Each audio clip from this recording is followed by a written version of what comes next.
Let's discuss in this video कि आपका further 75 to 80 days के लिए क्या टारगेट, क्या शेड्यूल, क्या टाइमिंग, क्या टाइम टेबल, क्या वन शॉट, क्या डिटेल, और बायो के लिए क्या रखना चाहिए स्ट्रैटेजी, फिजिक्स के लिए क्या रखना चाहिए, केमिस्ट्री के लिए क्या रखना चाहिए. So if you are serious then do watch this video. इसके बाद आपको कोई भी डाउट नहीं बचेगा, और अगर कोई डाउट बचता है do let me no. I don't know कि आपके 600 प्लस 700 प्लस 900 प्लस आएंगे या नहीं आएंगे, बट मैं आपको अश्योर कर सकती हूँ कि आपका फोकस अगर आपके हार्डवर्क पे रहता है, आज का दिन का प्रोडक्टिविटी पे रहता है, तो definitely you are going to get और you are going to do much far much better than expected. ठीक है, इस वीडियो में हम बात करेंगे सब्जेक्ट वाइज फॉर बायोलॉजी आपको क्या करना चाहिए. Even if you are scoring good in biology तब भी आपको कैसे इंप्रूव करना है, because I belong to someone who have scored 355 in biology. आपको केमिस्ट्री में सब्जेक्ट वाइज क्या रखना है for inorganic, for organic and for physical chemistry. इसके अलावा आपको कौन से चैप्टर को प्रायोरिटाइज करना है, कौन से चैप्टर को वन शॉट देखना है, कौन से चैप्टर को डिटेल में देखना है. ठीक है, इसके अलावा फिजिक्स में आपको कौन से चैप्टर को वन शॉट करना है, कौन से चैप्टर का डिटेल करना है, एनसीईआरटी किस चैप्टर के लिए, किस सब्जेक्ट के लिए कितना प्रायोरिटाइज करना है, मॉक टेस्ट के ऊपर कैसे फोकस करना है, और इसके अलावा स्ट्रेस एंजाइटी के साथ कैसे डील करना है. कुछ यही की पॉइंट्स है जो आई गेस आपके डाउट में रहे होंगे, since you all guys know कि मेरे पास भी जब मम्मी की तबीयत ठीक हुई उसके बाद कुछ थोड़ा टाइम ही बच गया था, जितना अभी आपके पास है. इवन अभी आपके पास थोड़ा ज़्यादा है. फिर भी this will be the ultimate strategy video and it might be long. Pen और पेपर लेकर के बैठो, डू वॉच इट. इसके बाद आपको कोई भी डाउट नहीं बचेगा, I can assure you with this. ठीक है, तो चलो. तो अगर आपको ऐसा लग रहा है कि काजल दी मुझे 500 या 550 इसके आसपास मार्क्स स्कोर करना है, तो आप आराम से कर सकते हैं. ठीक है, जिनको भी डाउट है काजल दी 0 से स्टार्ट करके 650 ला सकते हैं, थोड़ा सा नहीं पॉसिबल है, बिकॉज अगर आप 0 से ला करके 650 अब एक्सपेक्ट कर रहे हैं तो बहुत ही बड़ा ब्लंडर है ये. ठीक है, बट हाँ आप इम्प्रूव कर सकते हैं, आप 550 स्कोर कर सकते हैं, आप 500 स्कोर कर सकते हैं. अगर आपका कैटेगरी है आप इम्प्रूव कर सकते हैं. जो 350 पे है वो 450 से 550 से 650 तक जा सकते हैं, डिपेंडिंग अपॉन आपके मॉक कितने इम्प्रूव होते हैं पर मॉक टेस्ट वाइज मार्क्स. और इसके अलावा जो एक इम्पॉर्टेंट चीज़ है वो ये कि इस पर्टिकुलर टाइम पे दिमाग से ये थॉट निकाल करके कि काजल दी इतना मार्क्स लाना है या 650 लाना है या 700 लाना है या 1000 लाना है, 1000 लाना है, इस बात पे फोकस करो कि काजल दी मैं प्रॉमिस करता हूँ, मैं प्रॉमिस करती हूँ कि I will give my best possible shot. और लिटरली ट्रस्ट मी, अगर आप अपना बेस्ट पॉसिबल शॉट देने के लिए प्रिपेयर है, मेंटली प्रॉमिस कर सकते हैं, तो मैं ये प्रॉमिस कर सकती हूँ कि अगर आप जेन्यूनली हार्ड वर्किंग स्टूडेंट है, किडो है, चैंपियन है, तो आई will be guiding you for free, absolutely free. ताकि आपको प्रेपरेशन में ये नहीं लगे काजल दी कि जस्ट बिकॉज मेरे पास कोई गाइड करने वाला इंसान नहीं था, I was not able to do it. क्योंकि मैंने आपको बताया मेरे टाइम पे there was I have message many of the individual but कुछ रिस्पॉन्स नहीं आया. इसीलिए बस मुझे आपसे एक चीज़ चाहिए कि आपको हार्डवर्क करना आना चाहिए at any given circumstance, at any given condition. तो प्रॉमिस मी कि आप हार्डवर्क करने के लिए तैयार हैं, पेपर पेन लेकर के बैठो, इस जो भी क्वेश्चंस वीडियो में पूछे गए हैं उसके आंसर्स दो genuinely. And if you are literally hard working, अगर आपके आंसर्स में रॉ रहता है, जेन्यून रहता है, ऑनेस्ट रहता है, then I will be guiding you for free. ठीक है, because I just want honesty from you. देखो, मोस्ट इंपॉर्टेंट चीज़, you have to promise that you are going to give your best possible shot. That's it. कोई मतलब नहीं है कि तुम्हारे एंड गोल में कितना रिजल्ट आ रहा है, आज तुम्हारा कितना आउटपुट है, आज तुम्हारा डेली का क्या परफॉर्मेंस है, वो इम्पॉर्टेंट है. एक ये तो जैसे ये तो मान लो किताब है, ऑटोबायोग्राफी पे होगी, लेकिन ऐसे ही अगर तुम्हारे पास एक रफ नोटबुक, डायरी, जो भी तुमको लग रहा है ऐसा ले लो, 100 पेजेस हो, 50 पेजेस हो, जितना तुमको दिन बचे गए हैं, उसमें ना इस पूरे पेज को 2 पेज में बाइफरकेट करो. ठीक है, एक जो तुम्हारा आइडियल सेल्फ करता, आइडियल सेल्फ क्या करता काजल दी की 14 आवर्स की पढ़ाई, 15 आवर्स की पढ़ाई, लिखो कि एक आइडियल सेल्फ तुम्हारा क्या क्या क्या टॉपिक करता आज. और फिर यहाँ पे तुम्हें वो करना है, लिखना है जो तुमने एक्चुअल में किया. जैसे तुमने अगर 1 घंटे बायोलॉजी पढ़ा तो 1 घंटे बायो पढ़ने के बाद तुम आओगे और इस डायरी में मेंटेन करोगे. Now at the end of the day, सोने जाने से पहले इमेजिन कि कितना डिफरेंस है तुम्हारे आइडियल सेल्फ में और तुम में. बस तुमको रोज के बेसिस पे तुम्हारा आइडियल सेल्फ अचीव करना है. 60, 70, 80% भी अगर तुम कर लेते हो ना, सही ट्रैक पे हो, किसी से पूछने की जरूरत नहीं, तुम ऑलरेडी सही ट्रैक पे हो. अब बात करें रिसोर्सेज के लिए. रिसोर्सेज में तुम्हारे पास सिर्फ 4 लिमिटेड रिसोर्सेज होनी चाहिए. पहला है एनसीईआरटी, सबके पास अवेलेबल है. पीवाईक्यू में आपके पास नीट, ठीक है, जेई और एम्स का अगर है तो कर लो. एम्स के कुछ पीवाईक्यू के फोटोज मैं आपको दे दूंगी, मेरे पास किताब पड़ी हुई है. टेलीग्राम पे आई will be giving you out exemplar. ठीक है, एग्जाम्पलर अब कुछ लोगों के पास अगर ऑफलाइन है, ठीक है, जिनके पास नहीं है आप गूगल क्रोम से डाउनलोड कर सकते हैं अपना एग्जाम्पलर. ठीक है, उसके लिए पैसे वेस्ट करने की जरूरत नहीं, क्रोम पे जाओ, एनसीईआरटी की किताबों में आपको एग्जाम्पलर मिल जाएगा. बाकी आपके पास बचता है नोट्स और लेक्चर, यही चाहिए. लेक्चर 1 टीचर 1 चैप्टर या 1 सब्जेक्ट. ठीक है, अब अगर एक ही सब्जेक्ट आपको एक टीचर समझ में आ रहा है कर सकते हो, नहीं तो एक चैप्टर के लिए एक ही टीचर चाहिए। ये बिल्कुल भी मत समझना कि काजल दी मैं लिविंग वर्ड 10 अलग अलग टीचर से कर लेती हूँ। जिनसे भी आप कर रहे हैं अश्योरेंस रखिए कि उन्होंने आपको सफिशिएंट पढ़ाया है, उन्होंने आपको मोर देन सफिशिएंट पढ़ाया है, उससे बाहर क्वेश्चन नहीं आएगा। आपको खुद पे और अपने टीचर्स पे भरोसा होना चाहिए। दूसरा, आपको इस बात पे फेथ रखना है कि काजल दी मैं रिवाइज करूँ बार बार। उन्होंने अपना काम कर दिया, जिन्होंने आपको पढ़ाया उन्होंने अपना काम कर दिया आपको पढ़ा करके, ठीक है। अब अगर मैं टाइम टेबल वाइज बताऊँ तो टाइम टेबल में अगर तुमको सबसे इम्पॉर्टेंट चीज़ जो समझना है और याद रखना है वो ये कि start your day with biology, ठीक है, and your day with either biology और इनऑर्गेनिक केमिस्ट्री। अब रीज़न है इसका बताने का, क्योंकि जब स्टार्ट करते हैं हम डे को तो हमारा जो ब्रेन है वो काफ़ी खाली रहता है, काफ़ी वॉइड रहता है, तो वो इन्फॉर्मेशन ग्रास्प करके लॉन्ग टर्म तक रखने का काम कर सकता है। और अगर ब्रेन साइकिल वेव्स के हिसाब से बताओ तो सुबह जो आपका ब्रेन होता है वो होता है थीटा और अल्फा में ट्रांजिट कर रहा होता है, तो it is a meditative state. Meditative state में जो एक बार गया वो डायरेक्ट सबकॉन्शियस में, तो आप बहुत ही फ्रीक्वेंटली, बहुत ही आराम से, बहुत ही आसानी से बायो याद कर सकते हैं बिना ज़्यादा एफर्ट्स के। Same for inorganic. तो ऐसा कोई सब्जेक्ट जिसमें याद करना होता है, जिसका थ्योरी ज़्यादा है, आप सुबह और रात में सोने से पहले आपको ऐसा लग रहा है कल नींद लग रही है और बिल्कुल आँखें खुल नहीं रही हैं, तब आपको ये सब्जेक्ट करना है और आप कंपेरेटिवली देखेंगे कि आपको याद जल्दी हो रहा है। अब वो बच्चे जो कि 12th के साथ रहते हैं, ठीक है, बच्चे क्या बोल रहा हूँ, ठीक है, वो किड जो 12th के साथ है, तो अगर आप 12th के साथ एग्जाम देने वाले हैं आपको क्या करना है, जो सुबह का टाइम है, अगर आप 12th के साथ नहीं भी दे रहे हैं, आप 12th 11th को साथ में करना चाहते हैं, जो सुबह का टाइम है 2 बजे तक का वो आप रखेंगे 12th के लिए, ठीक है। और जो शाम का टाइम है, मतलब 4-5 बजे से 5 बजे से ले लो, अगर पेपर दे रहे हो तो 5 बजे से लेकर के 11-12 बजे तक का टाइम रात के, वो आप रख रहे होंगे 11th के लिए, ठीक है। अब कुछ ऐसे जिनका 2 सब्जेक्ट कंप्लीट है, एक सब्जेक्ट बचा हुआ है, जैसे बायो केमिस्ट्री कंप्लीट है, फिजिक्स बचा हुआ है, तो आपको क्या करना है, आप फिजिक्स को देंगे सुबह 9 से 1 बजे तक का टाइम। आपको लगातार करने की जरूरत नहीं है कि काजल दी 9 बजे से बैठ के बिल्कुल 1 बजे तक पढ़े जा रहा हूँ, नहीं, गैप लेकर के, लेकिन 9 से 1 का ड्यूरेशन आप फिजिक्स को देंगे। फिर 1 से 2 ढाई बजे तक थोड़ा सा रेस्ट करो, फिर अगर पेपर है तो 2 से 5 पेपर दो, पेपर नहीं है सोना है, थोड़ा सा नैप लेना ले सकते हो।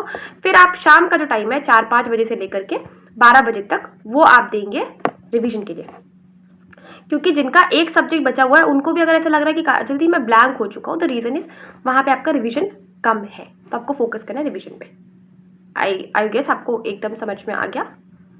अब आते हैं हमारे पास सब्जेक्ट वाइज। अगर बायो की बात करें, ईजीएस्ट सब्जेक्ट, देखो अगर तुमने टोटल 100 आवर्स भी बायो को दे दिए ना तो ऑलमोस्ट हो जाएगा तुम्हारा, ठीक है। या अगर तुमको 100 आवर समझ नहीं आ रहा कि 100 आवर कैसे काजल दी, ऐसे समझो कि तुम्हारे पास तुम्हारी बायो की किताब है, ठीक है। यार मेरे पास तो यहाँ फिजियोलॉजी की किताबें बहुत मोटी है, तो ये समझो ये फर्स्ट ईयर की बुक है, ठीक है, नोट्स छूट जाएंगे, ओके, ये फर्स्ट ईयर की बुक है। अब इसमें अगर मैं एग्जाम्पल देखूँ 926 पेजेस है, ठीक है। अब ये 926 पेजेस को मुझे 10 बार 12 बार अगले 70 दिनों में रीड करना है, तो हमारे पास टारगेट होना चाहिए, मतलब अगर मुझे डिपेंडिंग अपॉन योर कैलिबर आप कितना पढ़ सकते हैं। हो सकता है कुछ लोग 2 चैप्टर्स पर डे कर पा रहे हैं, कुछ 4 कर पा रहे हैं, आप 4 कर पा रहे हैं आप बेटर है, आप 2 कर पा रहे हैं तब भी बेटर है, बस फोकस के साथ करना है। ऐसा नहीं कि शुरू के 2 चैप्टर में आप फोकस थे, लास्ट के 2 चैप्टर में आपके दिमाग में कुछ और ही चल रहा है और आप कहने के लिए किताब पढ़ रहे हैं। तो आपका बायो का हर चैप्टर 10 से 12 बार खत्म होना चाहिए, मतलब होना चाहिए, ये टारगेट है। जब तक 10 से 12 बार एनसीईआरटी खत्म नहीं कर लो ना फोकस के साथ, एनसीईआरटी खत्म नहीं करना है कि काजल दी किताब खुला है दिमाग में चल रहा है कि मार्क्स नहीं आ रहे, बायो में भी नहीं आ रहे, केमिस्ट्री में भी नहीं आ रहे, खत्म फोकस के साथ, ठीक है। जब तक आप 10 से 12 बार फोकस के साथ एनसीईआरटी नहीं खत्म करते बायो की, तब तक आप अपने आप को कंसिडर करेंगे कि काजल दी मैं बायो पे जीरो पे हूँ बायो में। इस माइंडसेट को लेकर के चलोगे तो बायो में फोकस भी कर पाओगे, जल्दी कंप्लीट भी कर पाओगे और मार्क्स भी अच्छे स्कोर कर पाओगे। बायो में हमको नहीं भागना, हमको कोई मॉड्यूल नहीं करना है, स्ट्रिक्टली कोई मॉड्यूल हमको बायो के लिए नहीं करना है। Don't do any kind of module, खासकर अगले 70-80 दिनों के लिए मत करो प्लीज़, कोई मॉड्यूल हमको नहीं करना है, ठीक है। अब डिपेंड करता है, आपको अगर जल्दी खत्म करना है तो आप 4 से 5 चैप्टर पर डे कर रहे होंगे, 4 से 5 चैप्टर्स पर डे, मतलब ऑन एन एवरेज हर 9 से 10 दिनों में मेरा एक बार बायो खत्म हो जाएगा। एक दिन का गैप लेंगे, कुछ नहीं पढ़ेंगे, फिर अगले दिन से 4-5 चैप्टर्स पर डे स्टार्ट करेंगे, पर डे खत्म करेंगे। आई होप आपको समझ में आ गया कि आप हर रोज आज से डिसाइड कर लो कि काजल दी अगर मैं ह्यूमन फिजियोलॉजी करता हूँ तो सारे बड़े चैप्टर हो जाते हैं, इसलिए मैं क्या करता हूँ 2 ह्यूमन फिजियोलॉजी लेता हूँ, एक लिविंग वर्ल्ड और बायोलॉजिकल क्लासिफिकेशन ले रहा हूँ। इस तरह से आप अपने चैप्टर डिफ्रेंशिएट भी कर सकते हैं, चेंज भी कर सकते हैं। या आपको समझ नहीं आ रहा तो मैं आपको एक 10 डेज का टारगेट दे दूंगी बायो के लिए कि आपको 10 डेज में कैसे कंप्लीट करना है। आप उसी टारगेट को बार बार कंटिन्यू कर रहे होंगे। तो अगर आपको टारगेट चाहिए जैसे late me know in the comment section. बाकी अब हमारे पास बायो में एक इंपॉर्टेंट चीज़ आती है कि आपको ना कि सिर्फ एनसीईआरटी की थ्योरी पढ़नी है, बल्कि फोटोग्राफ्स, डायग्राम्स, समरी ये भी पढ़ना है। एग्जाम्पल मैं आपको बता रही हूँ, एक एम्स का क्वेश्चन था 2015 या 16 का, जिसमें उन्होंने इकोलॉजी वाला यूनिट है उससे पूछा था ओजोन डे कब मनाते हैं। तो उसमें लिखा था mid of the September and October, कुछ ऐसा लिखा हुआ डैश करके। तो इस पूरे इसी लाइन के ऊपर क्वेश्चन आया था, उसमें डेट डाला हुआ था और वो डेट से समझ में आता है कि मिड ऑफ सितंबर मतलब 16-17 सितंबर के आसपास। तो हमको बायो के डायग्राम्स के नीचे जो कुछ चीज़ें लिखी है ना एनसीईआरटी वाले अंकल ने, वो भी हमको अच्छे से आना चाहिए। ठीक है, अब क्वेश्चन प्रैक्टिस के लिए हमको बायो में क्या करना है काजल दी? तो क्वेश्चन प्रैक्टिस के लिए हम करेंगे नीट के क्वेश्चन 2012 या 2015 के बाद, जब से अवेलेबल है, क्योंकि 2015 के बाद से अवेलेबल नहीं है किताब, पर यूजुअली 2015 के बाद से ठीक है, क्योंकि ना 2015 से ये फॉर्मेट काफ़ी बदला था। ठीक है, इसके अलावा आप एग्जाम्पलर कर रहे होंगे, एग्जाम्पलर में जो वेरी एसएक्यू दिए हुए हैं या बिकॉज वाले क्वेश्चन हैं वो भी करेंगे। असर्शन रीजन भी दिया हुआ है एग्जाम्पलर, हाँ एम्स के भी वाईक्यू में आप वो कर सकते हैं। एम्स का भी वाईक्यू नहीं मिल रहा है, गूगल पे जाओ, बहुत सारे वेबसाइट में मिल जाएगा। ठीक है, ये हमारे पास हो गया क्वेश्चन प्रैक्टिस के लिए। अब अगर इसके बाद भी अगर आपको क्वेश्चन प्रैक्टिस करना है तो एक तो आप मॉक टेस्ट दे रहे हैं, मॉक टेस्ट के क्वेश्चन, और इसके अलावा एक बच जाएगा हमारे पास, क्या बचेगा जल्दी, हाँ फिंगर टिप्स आप कर सकते हैं। ठीक है, जिनको बायो ऐसा लगता है काजल दी आती है मुझे क्वेश्चन प्रैक्टिस आना चाहिए, ये हमारे पास हो गया क्वेश्चन प्रैक्टिस के लिए। अब हमारे पास एक डाउट जो मुझे आज मिला लाइफ में वो था कि काजल दी शॉर्ट नोट कैसे बनाएं और शॉर्ट नोट बनाने हैं क्या? तो देखो, शॉर्ट नोट कोई बहुत ही बड़ा साइंटिफिक या वो नहीं है। शॉर्ट नोट के हमको क्या समझना है कि जो कॉन्सेप्ट मुझे ऐसा लगता है कि काजल दी मुझे नहीं आता is my short note, that's it. मुझे लग रहा है कि मैं लिविंग वर्ल्ड में मिलियन और बिलियन या 1.7 से लेके 1.8 मिलियन में कंफ्यूज होता हूँ काजल दी, मेरा शॉर्ट नोट। मैं बायोलॉजिकल क्लासिफिकेशन में साइनोबैक्टीरिया को ब्लू ग्रीन अल्गी बोलते हैं, उसमें कौन से क्लोरोफिल प्रेजेंट है, इसको लेकर के कंफ्यूज होता हूँ, शॉर्ट नोट। मुझे ये डायग्राम में कंफ्यूजन होता है, ये डायग्राम भले ही गंदा बनाएंगे अच्छा बनाएंगे, वो शॉर्ट नोट। तो किताब ये जो आपके नोट्स है जिसमें आपको ऐसा लग रहा है काजल दी ये एक ऐसा पॉइंट है ना जो बार बार भूलता हूँ या भूलती हूँ, या आपने क्वेश्चन अटेम्प्ट किया आपको क्वेश्चन गलत हुआ, वो आपका शॉर्ट नोट। बस इतना ही शॉर्ट नोट बनाना है। हमको कोशिश करना है कि काजल मेरी पूरी 50 पेजेस में ना पूरी बायोलॉजी की शॉर्ट नोट्स बन जाए। हमको नहीं चाहिए कि 250 पन्ना, जब मेरा किताब एनसीईआरटी का 400 पेज का है और मैं 250 पेज के नोट्स शॉर्ट नोट्स बना रही हूँ, तो क्या मतलब है शॉर्ट नोट्स का? रिवाइज तो मैं वो भी एक दिन पहले नहीं कर पाऊंगी। इसीलिए हमको उतना ही लिखना है जो मुझे लग रहा है काजल दी या तो मुझे अभी नहीं आता है, या तो अभी देख लिया किताब याद हो गया, लेकिन मैं फ्यूचर में इसको भूल जाऊंगा। और वो शॉर्ट नोट्स ऐसे नहीं बना करके रखने हैं अगले 1 मई को रिवाइज करेंगे, वो शॉर्ट नोट्स आपको हर सैटरडे का दिन आपको देना है कि अब काजल दी एक बार देखते हैं कि मैंने ना पूरे 7 दिनों में क्या क्या ऐसी चीज़ें थी जो मुझे लगा कि मेरे वीक थे या जो मेरे शॉर्ट नोट्स वाले में आए हैं, और कोशिश करना है कि वो शॉर्ट नोट्स के जो आंसर है वो हमारे गलत नहीं हो। ठीक है, आई होप आपको समझ में आ गया कि काजल दी आपको क्या बोलना चाह रही थी। समझ में आया भी कि नहीं, बताओ बताओ बताओ बताओ। चलो अब आते हैं पास नेक्स्ट टॉपिक पे, बायो के रिवीजन को लेकर के। तो पहले मैंने आपको शॉर्ट नोट से रिलेटेड चीज़ बता दी। ठीक है, अब देखो बायो में क्या होता है ना कि हर इंसान को 80% चीज़ें या 70% चीज़ें याद हो जाती है। अब लिविंग वर्ल्ड में तुमको क्या नहीं याद होगा, कुछ की पॉइंट्स है ना। हो सकता है कि increase in mass and increase in size and increase in volume या इंक्रीज इन नंबर तुम भूल जाओ, कंफ्यूज हो जाओ, वहाँ वॉल्यूम हो जाए वहाँ मास हो जाए, तुम इसका कन्फ्यूजन हो जाए। कुछ चीज़ें ही है हर चैप्टर में, कुछ ऐसे चैप्टर जिसमें थोड़ा सा तुमको ज़्यादा भूलने की आदत हो सकती है, जैसे कि बायोलॉजिकल क्लासिफिकेशन, प्लांट किंगडम के एग्जाम्पल, फोटोसिंथेसिस। बट बाकी यूजुअली चैप्टर्स ऐसे हैं जो आपको 70% चीज़ें याद हो जाती है, बचती है 30% चीज़ें, और ये 30% चीज़ें हमारे दिमाग में back of the mind subconsciously घूमता रहता है और हमको लगता है चैप्टर नहीं आता। इसलिए हमको क्या करना है, वो 30% चीज़ें जो मैंने आपको बताया कि आपको किस में ऐड करना है काजल दी, चीट शीट में या इसको शॉर्ट नोटबुक की नोटबुक कॉपी बोल लो बस। और ये इसका हमको बहुत बार 50, 60, 70, 100 जितनी बार रिवाइज कर सकते हो उतनी बार रिवाइज करो, ताकि ये क्वेश्चन तो गलत नहीं हो। और प्रॉमिस खुद से होना चाहिए कि यदि मैं भले ही मेन पॉइंट से जो मुझे ऐसा लगता है ना आता है उससे गलत कर दूंगा, लेकिन मेरे शॉर्ट नोट में लिखे हुए एक भी पॉइंट मुझसे गलत नहीं होंगे। ठीक है, अब एक तो टीचर्स वाला डाउट बच गया पीछे, और एक इंपॉर्टेंट चीज, एक लेक्चर एक टीचर काफी है, दैट्स इट। एक लेक्चर हमको एक ही टीचर से करना है। हमको ऐसा नहीं करना कि मैंने डाइजेस्टिव सिस्टम सीप मैम से भी कर लिया, समाप्ति मैम से भी कर लिया और 10 लोगों से भी कर लिया। हमको नहीं करना है। हमने जिन टीचर को किया है हम उनको अपना गुरु मान करके, विश्वास करके, उनके अलावा दूसरे टीचर का लेक्चर नहीं लेंगे। I hope you got this point. ठीक है, अब टीचर्स की बात करो कि काजल आपने किनको फॉलो किया था। अगेन हर वीडियो मैंने आपको बताया कि मैंने बॉटनी के लिए फॉलो किया था रितु रतेवाल मैम को। ठीक है, उनके बहुत पुराने लेक्चर्स थे यार। आई गेस मैम तब तक शायद, उनका चैनल क्या था यार, एक अनअकैडमी पे उनका चैनल था, वो यूट्यूब पे, वो आपको मिल जाएगा। जोलॉजी के लिए मैंने सीप मैम को किया था, अनअकैडमी नीट पे उनका चैनल था। ठीक है, और एनसीईआरटी हाईलाइट्स के लिए मैंने गरिमा मैम को फॉलो किया था। जो आपको इस चैप्टर लग रहा है कि काजल इसके एनसीईआरटी मुझे डिफिकल्ट लग रही है, हो सकता है जेनेटिक्स, हो सकता है फोटोसिंथेसिस, तो आप उसके एनसीईआरटी हाईलाइट गरिमा मैम से देख सकते हैं। आप कौन से टीचर से पढ़ रहे हैं, do let me know in the comment section. अब बात करते हैं मेरे पास दूसरे सब्जेक्ट की, वो है केमिस्ट्री, जो बहुतों का डिफिकल्ट सब्जेक्ट है, बहुतों के लिए मॉडरेट। एक्चुअली में भी केमिस्ट्री जो है वो फिजिक्स और बायो के कंपैरेटिवली ईजी है।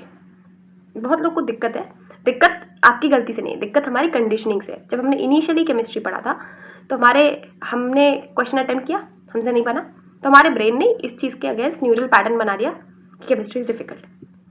अब हमारे पास इतना टाइम नहीं है काजल कि हमें बैठ के न्यूरल पैटर्न तोड़े, तो हम क्या करेंगे, हम एक काम करेंगे कि बस जब पढ़ने बैठ रहे हैं, नो मैटर वॉट, जो सब्जेक्ट आपको डिफिकल्ट लग रहा है, तो आपको 5 मिनट पहले एक चीज़ अफर्म करनी है, खुद को बोलना है कि organic chemistry is my easiest subject.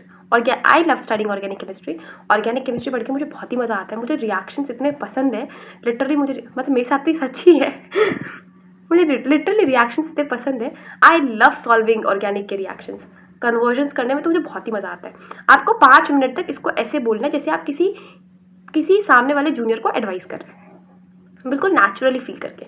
और आप धीरे धीरे एक वीक के अंदर देखेंगे कि आपको बहुत ज़्यादा इंप्रूवमेंट दिखा है व्हेन इट कम्स टू जिस सब्जेक्ट को लेकर के आप ये चीज़ बोल रहे हैं।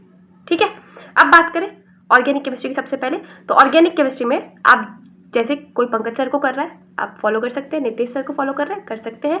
मैंने on a personal level VT sir के लेक्चर्स किए थे। आप 2021 का बैच देखेंगे तो वीटी सर का आपको लेक्चर मिल जाएगा। किसी के भी लेक्चर करो यार, अगेन ट्रस्ट वाला फैक्टर है। ठीक है, उस पर्टिकुलर टाइम पे मेरे को भी समझ नहीं आ रहा था, पर मेरे पास टाइम नहीं था कि यार मैं वीटी सर के अलावा दूसरे टीचर के लेक्चर को भी एक बार घूर के भी देख सकूं, इसलिए मत करो। ठीक है, अब हम ऑर्गेनिक में क्या डिटेल करें और क्या वन शॉट से करें। तो 11th का पोर्शन सिंस ये बेसिक रहता है, आज ही मुझे एक डाउट मिला था कि काजल दी मुझे ना ऑर्गेनिक पढ़ने के बाद भी ना मुझे कन्वर्जन में दिक्कत होती है। तो इसका रीज़न है क्योंकि ना आपने जो 11th वाला पोर्शन है वो आपका वीक है, तो आप 11th वाले पोर्शन को डिटेल लेक्चर से कर रहे होंगे, और जो 12th वाला पोर्शन है आप उसको वन शॉट से करेंगे। ट्रस्ट मी, आप 12th के पूरे सिलेबस को ऑर्गेनिक के वन शॉट से कर सकते हैं, नो मैटर वॉट आपका ऑर्गेनिक का स्टेटस क्या है। पर आप बशर्ते 11th आप वन डिटेल से कर ले, या आपको 11th पहले से अच्छे से आती हो। ठीक है, तो आप 12th के जो लेक्चर है वो वन शॉट से कर सकते हैं, और जो 11th के लेक्चर है वो आप डिटेल में जाएंगे। इसके अलावा कुछ लोगों को डाउट है कि काजल मैंने कर रखा है तो मुझे ना बस रिवाइज करने के लिए क्विक रिविजन चाहिए, तो उसके लिए आई गेस 2021 का एक बैच था अरविंद सर का, आप तो पढ़ाते ही नहीं यूट्यूब पे। अरविंद अरोड़ा सर का ना एक सीरीज होता था, नाम मुझे नहीं याद है, उस सीरीज से ना आप कर सकते हैं, वन शॉट रिवाइज कर सकते हैं। या तो आप अविनाश भैया के भी लेक्चर्स अवेलेबल है, अविनाश भैया का सीरीज था, आप अविनाश भैया के भी लेक्चर्स कर सकते हैं। ठीक है, उनके भी लेक्चर्स को 2x की स्पीड पे लगाइए। आप एनसीईआरटी बहुत ही अच्छे से उन्होंने पढ़ाया है, आप उनसे भी कंप्लीट कर सकते हैं। ठीक है, अब बात है हमारे पास नेम रिएक्शन शीट। हमको जैसे हमने बायो के लिए शॉर्ट नोट्स बनाए थे वैसे हमारे नेम रिएक्शन शीट होना ही चाहिए, क्योंकि मैं पूरी ऑर्गेनिक एक दिन पहले रिवाइज नहीं कर सकती हूँ, और अगर मैंने ऑर्गेनिक को नहीं देखा तो वो ऑर्गेनिक नहीं याद रहेगा, क्योंकि organic is literally very very very volatile subject. ठीक है, अब इसमें होगा क्या काजल दी, इस ऑर्गेनिक के नेम रिएक्शन शीट में सबसे पहले तो हमारे नाम ही है, नेम रिएक्शन हमारे पास सारे होने चाहिए। जब नेम रिएक्शन लिख लो, एनसीईआरटी में कम नेम रिएक्शन दिए तो आप सारे ही रिएक्शंस लिख रहे होंगे जो आपकी एनसीईआरटी में है। इसके अलावा क्या लिखेंगे काजल दी?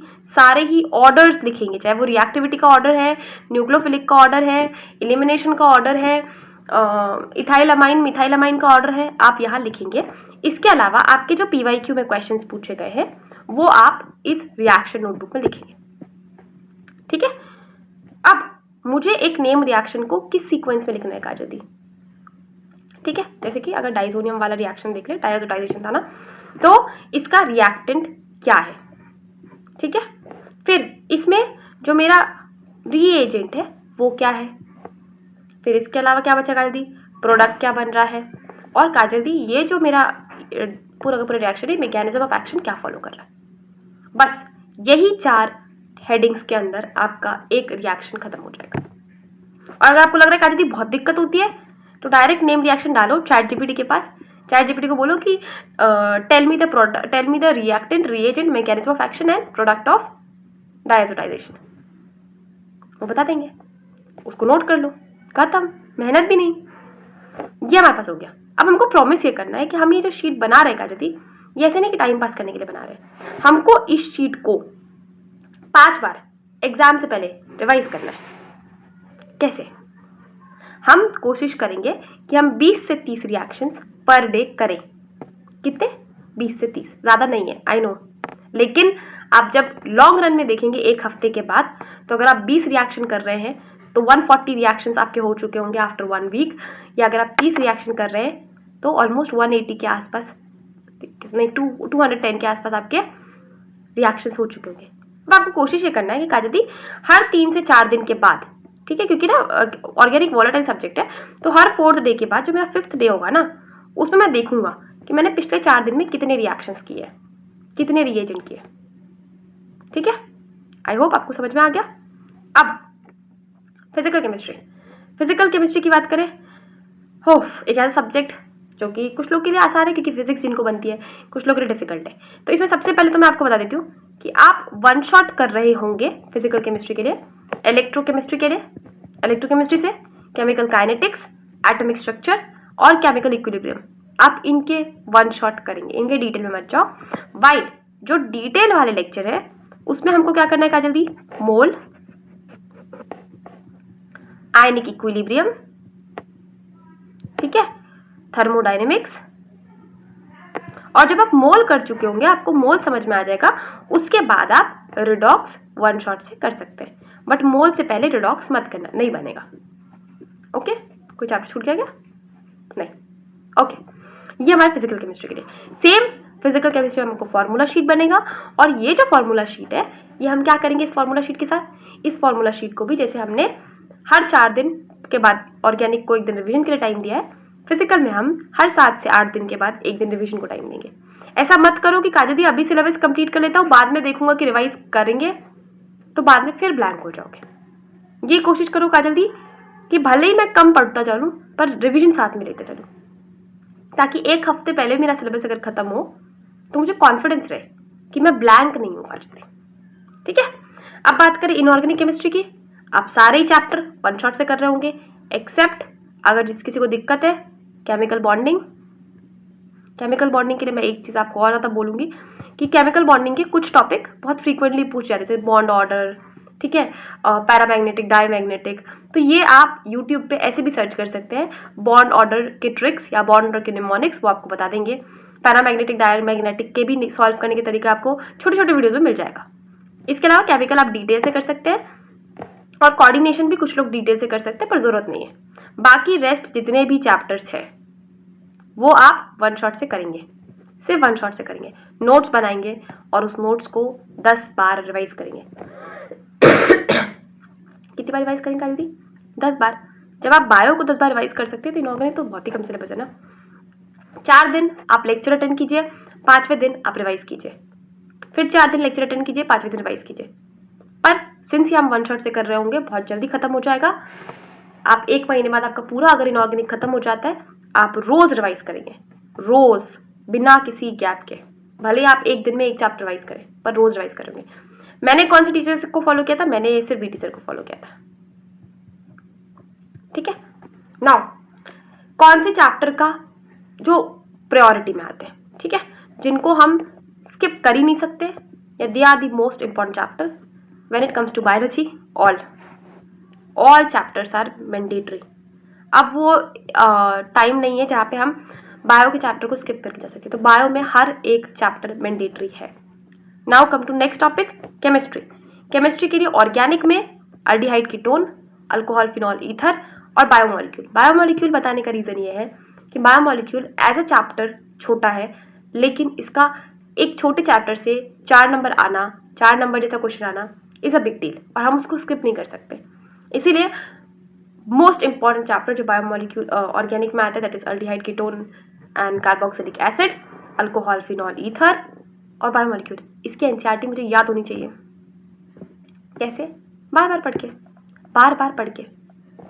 Okay, when it comes to physical, important chapters, important topic में देखो, फिजिकल ऐसा है कि तुम वो चैप्टर जो तुमको लग रहा है कि काजल दी मुझे दिक्कत हो रही है, वो छोड़ सकते हो। अब पर ऐसा नहीं है जैसे इक्विलिब्रियम है, केमिकल इक्विलिब्रियम कर लो, क्वेश्चन उससे भी एक आएगा। आयनिक हो सकता है कि काजल दी कुछ लोग को डिफिकल्ट लग रही है, छोड़ दो। बट अगर तुम सारे चैप्टर्स करके जा रहे हो, उसमें से तुमको ऐसा लग रहा है कि high priority chapter electrochemistry high priority में जाता है। एटॉमिक स्ट्रक्चर हम मान सकते हैं क्योंकि वो थ्योरी वाला चैप्टर, उसके न्यूमेरिकल बहुत ही डायरेक्ट है, और जिसको मॉडर्न आती है फिजिक्स में उसको एटॉमिक स्ट्रक्चर यहाँ का बन जाएगा, या जिसको फिजिक्स की थर्मो आती है उसको यहाँ का थर्मो उल्टा है बिल्कुल। ठीक है। When it comes to inorganic chemistry, आप कोऑर्डिनेशन बिल्कुल भी नहीं स्किप करेंगे, केमिकल बॉन्डिंग बिल्कुल भी स्किप नहीं करेंगे, और पी ब्लॉक बिल्कुल भी स्किप नहीं करेंगे। ये तो बिल्कुल भी स्किप नहीं करेंगे। वैसे तो आप अगर इनऑर्गेनिक केमिस्ट्री की बात करें तो जैसे आप बायो के हर चैप्टर करके जाएंगे, वैसे ही आप इनऑर्गेनिक केमिस्ट्री के हर चैप्टर करना आपके लिए मैंडेटरी है। बट फिर भी अगर आप कुछ स्किप करना चाहते हैं, इन तीनों चैप्टर को तो बिल्कुल भी स्किप नहीं कर सकते। कोऑर्डिनेशन, केमिकल बॉन्डिंग और पी ब्लॉक, ये चैप्टर आपके लिए करना मैंडेटरी है, कोई इफ बट नहीं है। ये चैप्टर आपको आने चाहिए। जिसको ऐसा लग रहा है काजल दी स्टार्ट कहाँ से करूँ, हाई वेटेज से, तो आप इन चैप्टर से स्टार्ट कर सकते हैं। ठीक है। Now come to next topic, physics. Physics के लिए यूजुअली मैं ज़्यादा गाइड नहीं करती हूँ, बिकॉज मेरे पास इतना टाइम भी नहीं था, हमारे टाइम पे कट ऑफ कम था, तो मैंने फिजिक्स को इतना प्रायोरिटाइज नहीं किया। मैंने 7-8 इतने चैप्टर्स किए थे। बट वो चैप्टर्स जो आप कर सकते हैं, जो मैंने वन शॉट से किए थे, कुछ चैप्टर्स जो वन शॉट से कंप्लीट हो सकते हैं, वो है unit and dimension, modern physics, thermal physics, EM wave, magnetism और इसके साथ AC। ये चैप्टर आप वन शॉट से, कंप्लीटली वन शॉट से कर सकते हैं। ठीक है, ये आप पूरा का पूरा वन शॉट से कर सकते हैं। अब इस वन शॉट के चैप्टर में जो सबसे ज़्यादा इंपॉर्टेंट है वो है मॉडर्न। ठीक है, मॉडर्न से ऑलमोस्ट आप एक्सपेक्ट कर सकते हैं कि 4 से 7 क्वेश्चंस इस साल भी आएंगे, 4 बेयर मिनिमम, 7 मैक्सिमम। तो आप मॉडर्न सबसे ज़्यादा प्रायोरिटाइज करके आप वन शॉट से करेंगे, लेकिन क्योंकि बन जाएगा। नाउ बात करें ऐसे चैप्टर जिसको आप डिटेल में करना है, जिसको आप वन शॉट से नहीं करेंगे, स्ट्रिक्टली आप वन शॉट से इन चैप्टर्स को नहीं कर सकते। दैट इज इलेक्ट्रोस्टैट, आप वन शॉट से नहीं करेंगे। करंट आप वन शॉट से नहीं करेंगे। ऑप्टिक्स आप वन शॉट से नहीं करेंगे। रोटेशन आप वन शॉट से नहीं करेंगे। काइनेमेटिक्स आप वन शॉट से नहीं करेंगे। ठीक है। अब इसमें जो सबसे इंपॉर्टेंट चैप्टर है, एक ऐसा चैप्टर जो फिजिक्स का को बिल्कुल नहीं छोड़ना, दैट इज करंट इलेक्ट्रिसिटी, क्योंकि 2022 के ट्रेंड में वो एक ऐसा चैप्टर था जिससे 32 नंबर क्वेश्चन आया था। तो अगर किसी ने सिर्फ करंट इलेक्ट्रिसिटी भी किया होता तो 2022 में कट ऑफ इतना कम था कि वो फिर भी उसका सिलेक्शन हो सकता था, अगर उसकी फिजिक्स और केमिस्ट्री अच्छी थी तो, और फिजिक्स केमिस्ट्री और बायोलॉजी। तो अगेन करंट इलेक्ट्रिसिटी एक ऐसा चैप्टर है जो कि 6, 7, 8 क्वेश्चन तक कैरी कर सकता है। तो जो चैप्टर 8 क्वेश्चन कैरी कर रहा है उसको हम स्किप नहीं कर सकते, चाहे आपको कितना भी स्कोर करना है, 500, 550, 700, जितना भी, ये करना ही है। पर आप इसको वन शॉट से बिल्कुल मत कीजिएगा क्योंकि नहीं बनेगा। Now come to the next topic, NCERT. NCERT में when it comes to physics आपको सब चैप्टर्स के पॉइंट्स टू पॉइंटर देखने हैं। अब अगर ऐसा लग रहा है बहुत ही बोरियत है काजल दी, तो बोरियत के लिए आप एक काम कर सकते हैं कि इसको आप एनसीईआरटी हाइलाइट्स यूट्यूब पे जाएंगे, 2x की स्पीड पे लगाएंगे और उसको अपने फॉर्मूला शीट में या नोट्स की कॉपी में उतार लेंगे। 12th की एनसीईआरटी का जो 12th का पार्ट 2 वाला एनसीईआरटी है वो मैंडेटरी है करना, क्योंकि 12th की पार्ट 2 वाले एनसीईआरटी से क्वेश्चन डायरेक्ट आते हैं। सेमीकंडक्टर की थ्योरी डायरेक्ट पूछा जाता है, मॉडर्न से थ्योरी डायरेक्ट पूछा जाता है, और आप इन टेक्स्ट भी कर रहे होंगे when it comes to physics. 2024 का ही हमने ट्रेंड देखा था, मैग्नेटिक इफेक्ट का जो क्वेश्चन था वो इन टेक्स्ट सूट के था, इन टेक्स्ट ही बोलते हैं ना, सॉल्व एग्जाम्पल से था। ठीक है, तो आप एनसीईआरटी को अगर आपको फिजिक्स को करना है आप 2x की स्पीड पे लगाएंगे और सुनते जाएंगे। Now when it comes to the last topic, mock test. देखो मॉक टेस्ट में ना हर इंसान से जो गलती का क्राइटेरिया है वो सिर्फ 4 है, और मॉक टेस्ट से बढ़िया पर्सनल मेंटोरशिप आपको कोई नहीं देख सकता। कैसे? जो मॉक टेस्ट है उसके 4 ही पिलर होते हैं। पहला पिलर क्या है काजल दी? पहला पिलर है मेरा कॉन्सेप्ट या मेरा चैप्टर खत्म नहीं है। ठीक है, दूसरा पिलर हो सकता है काजल दी कि मेरा रिवीजन नहीं है। तीसरा पिलर हो सकता है काजल दी कि मैं नर्वस हो गया। और चौथा पिलर हो सकता है काजल दी कि मैंने ओएमआर मिस्टेक कर दिया। ओएमआर मिस्टेक आपको पता है काजल दी का फेवरेट मिस्टेक है। यस, तो पहला जो टॉपिक आता है आपका चैप्टर खत्म नहीं है। तो अगर आपका चैप्टर खत्म नहीं है तो आप मॉक में ये एक्सपेक्ट मत कीजिए कि काजल दी मैं 700 लेकर के आऊँगा। आपको फोकस ये करना है कि आपने इस वीक का प्लान किया कि काजल दी इस वीक में ना मुझे टोटल फिजिक्स के 4, केमिस्ट्री के 4, बायो के 10 चैप्टर कंप्लीट करने। अब जब मैं इस बार का मॉक टेस्ट दूंगा तो मुझे सिर्फ इन चैप्टर्स के क्वेश्चन सही करने हैं, अगले वीक में अगले 10 करना। फिर अगर रिवीजन नहीं है तो मंडे से फ्राइडे तक आपको जितने भी लेक्चर अटेंड करने हैं कीजिए, but Saturday should be your absolute dedicated time for revision. Saturday आपका सिर्फ रिवीजन को जाना चाहिए, संडे का एग्जाम से पहले तक रिवीजन को जाना चाहिए।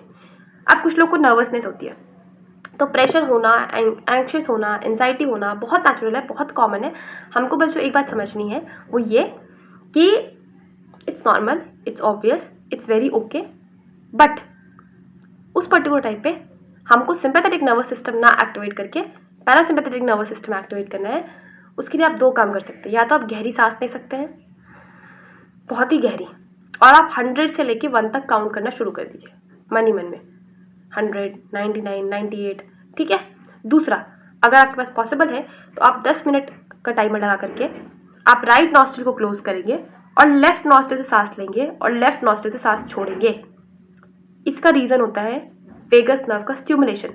एक काम आप और कर सकते हैं हर रोज़, जिससे आप परेशान नहीं हो। ये जो हमारा टिप ऑफ द ईयर है इसको आप डाउनवर्ड प्रेस करके रखेंगे 30-30 सेकेंड्स के लिए, और हर रोज़ सोने से पहले आप थोड़ा सा ऑयल ले करके यहाँ का जो एरिया है इसको आप प्रॉपर अच्छे से हल्का हल्का टिप पे मसाज कर रहे होंगे। इसके अलावा आप एक और काम करेंगे कि जो आपके जितने भी फिंगर्स हैं इसको आप ऑयल से मसाज करेंगे रोज़, ताकि क्या होता है जो हमारे फिंगर्स है इसमें बहुत सारी नर्व एंडिंग्स है, बहुत सारा, इसलिए हमको छोटे से छोटा, माइनर से माइनर और मेजर से मेजर जो सेंसेशन है वो यहाँ पे फील होता है, राइट। तो हम इसको बार बार रब करके वो जो हमारे नर्व एंडिंग है उसको कर होंगे स्टिमुलेट, ताकि हमारे न्यूरॉन पैटर्न और स्ट्रांग हो सके, हमको चीज़ें जल्दी याद हो सके। देखो एक डाउट रहता है कि Kajal di this is a time where I feel so much of anxiety, so much of pressure, so much of tension. बहुत नॉर्मल है, बहुत नेचुरल है, और कोई कुछ गलत नहीं है, इसमें कोई टेंशन की बात नहीं। सिर्फ एक चीज़ है वो ये कि स्टिल नो मैटर वॉट आप क्या फील कर रहे हैं, नो मैटर वॉट आपके साथ क्या सिचुएशन चल रहा है, आपको पढ़ना है। आप जब डॉक्टर बनेंगे तो हमारे पास ऑप्शन नहीं होता कि यार आज मन नहीं है ना तो पेशेंट छोड़ देते हैं। ये गोल याद करके आपको पढ़ना है। आपको जब ऐसा लगे कि काजल दी मैं ऑफ ट्रैक हो रहा हूँ, मैं डिस्ट्रैक्ट हो रहा हूँ, आपको एक बार दोबारा खुद के साथ बैठना है। Talk to your own self, be your own guide, be your own mentor. मुझे पता है कि आज भी अगर आप खुद के साथ बैठ जाए तो आप best time table, best strategy, best guidance create कर सकते हैं। तो किस बात का डर है? इस बात का कि काजल दी मैंने नीट का एग्जाम क्रैक नहीं किया, पर आपके पास इनफ गाइडेंस है, आपके पास इनफ नॉलेज है, आप अगर ड्रॉपर है आपके पास इनफ रिसोर्सेज है। डरो नहीं, घबराओ नहीं, स्ट्रेस के साथ नहीं, खुशी के साथ प्रिपरेशन करो। एंड बस इस वीडियो के लिए इतना ही, और जो भी डाउट्स है कमेंट सेक्शन बताना। इसके अलावा भी कोई डाउट बच गया to let me know in the comment section. मिलेंगे नेक्स्ट वीडियो में, till then bye, take care.